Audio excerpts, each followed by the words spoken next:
بانگەوازی هاوبەشی حیزبی کۆمۆنیستی ئێران و هەیئەتی ئیجرایی ڕێکخراوی کرێکارانی شۆڕشگێڕی ئێران ڕاهی کارگەر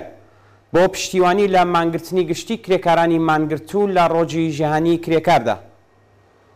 لە سەرودەمی یەکەمی مانگی مەی ڕۆژی جیهانی کرێکاردا بە هەزاران کەس لە کرێکارانی شاغڵ لە زیاتر لە 100 شرکەتی پەیمانکاری پرۆژەکانی نەوت، گاز و پێترۆشیمی، پاڵاوگەکان، مەعدەن و پیشەسازی فولات لە سەرتاسەری ئێران مانگرتنێکی هاو ئاهەنگیان دەست پێ کردووە.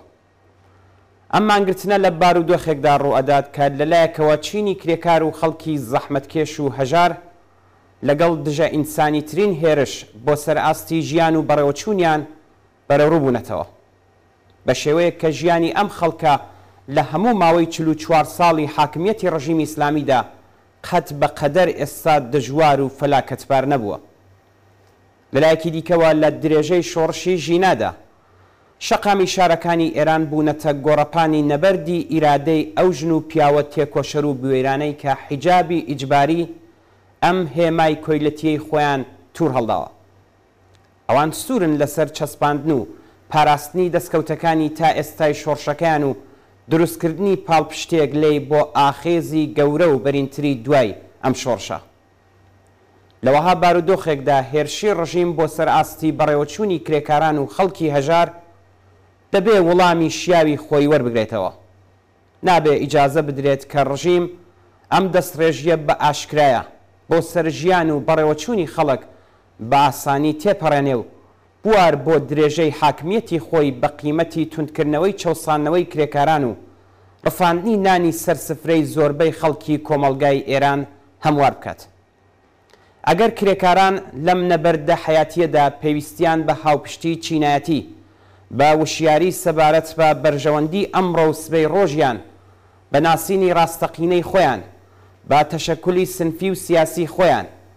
بەڕێبەری خاوەن ئێعتبار و کارای خۆیان، با دەرس وەرگرتن لە ڕابردووی خۆیان و لە ئەزمموی خەباتی جیهانی ئەم چینە هەیە،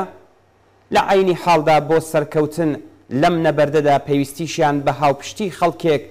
کە بەدەست دیکتاتۆری و ستەم، گەندەڵی و تاڵانچێتی ئەم ڕژیمەوە ئاسیبیان دیتووە و لەی بێزارن،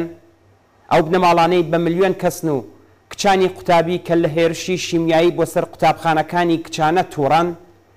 خەڵکی زەحمەتکێشی بەلوچستان کە گەلێک قوربانیان لە هەینیە خوێناوەکانی زاهیدان و خاشدا داوە و ئێستا منداڵەکانیان لە فەنووج بەدەستی هێزە ئینتزامیەکان دەکوژرێن و هیتریش هەیە. با ڕۆژی گەورە و مێژووی 1 مەی جەژنی جیهانی چینی کرێکار ببێتە هێمای هاوپشتی. ئێمە داوا لە کرێکاران و زەحمەتکێشان لە خەڵکی ژێرستەم لە کوردستان و لە سەرتاسەری ئێران، لە خوێندکاران و قوتابیان و مامۆستایان، لە هەموو خەڵکی تێکۆشەر کە دڵیان لە گرەوی ئازادی و دادپەروەریدایە، داوا دەکەین لە ڕۆژی دووشەممە 11 مانگی گوڵان ڕۆژی جیهانی کرێکار بۆ پشتیوانی لە کرێکارانی مانگرتوو بە هەر شێوازێک کە بە دروستی دەزانن و پێیان وایە کاریگەری دەبێت لەوانە خۆبواردن لە چوون بۆ شوێنی خوێندن و کەسب و کاریان شانۆیەکی دیکە لە شکۆی شۆڕشی ژن ژیان ئازادی بۆ پشتیوانی لە کرێکارانی مافخواز پیشان بدەن. هەیئەتی ئیجرایی ڕێکخراوی کرێکارانی شۆڕشگێڕی ئێران ڕاهی کارگەر، حیزبی کۆمۆنیستی ئێران. پیرۆز بێت 1 مانگی مەی ڕۆژی جیهانی چینی کرێکار. بڕوخێ ڕژیمی کۆماری ئیسلامی، سەرکەوێ شۆڕشی خەڵکی ئێران، بژی ئازادی، دموکراسی و سۆسیالیزم. 8 مانگی گوڵانی 1402 هەتاوی 28 مانگی ئاڤریلی 2023 زاینی.